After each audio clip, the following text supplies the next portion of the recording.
శ్రీమతి సోనియా గాంధీ గారి జన్మదిన సందర్భంగా వరంగల్ తూర్పు నియోజకవర్గంలో కొండా దంపతుల ఆదేశానుసారం కొండా దంపతుల నాయకత్వంలో రాష్ట్ర కాంగ్రెస్ నాయకులు గోపాల్ నవీన్ రాజ్ గారి ఆధ్వర్యంలో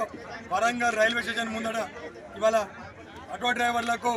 ఇలా యూనిఫామ్ పంపిణీ 300 మంది ఆటో డ్రైవర్లకు యూనిఫామ్ పంపిణీ అలాగే భారీ కేక్ కట్ చేసి మాన్యత కార్యక్రమం కూడా గోపాల్ నవీన్ రాజ్ గారు ప్రారంభించడం జరుగుతుంది। మరి ముఖ్యంగా ఏంటంటే తూర్పు నియోజకవర్గంలో కొండా దంపతుల నాయకత్వంలో వాడవాడలో కూడా సోనియా గాంధీ గారి జన్మదిన వేడుకలు ఘనంగా నిర్వహిస్తూ ఉన్నారు। ఇవాళ వాళ్ళ కుటుంబం త్యాగాల కుటుంబం శ్రీమతి సోనియా గాంధీ గారు ప్రధానమంత్రి పదవిని కూడా పక్కన పెట్టి రాహుల్ గాంధీ గారు కూడా ప్రధానమంత్రి పదవిని పక్కన పెట్టి మామూలు కాంగ్రెస్ పార్టీ సీనియర్ నాయకునికి అవకాశం ఇచ్చిన ఘనత శ్రీమతి గాంధీ కుటుంబానికి దక్కుతుంది। ఇవాళ సోనియా గాంధీ గారి ఏదైతే ఆశయాలను మరి ఆశయాలను తీసుకోవాలి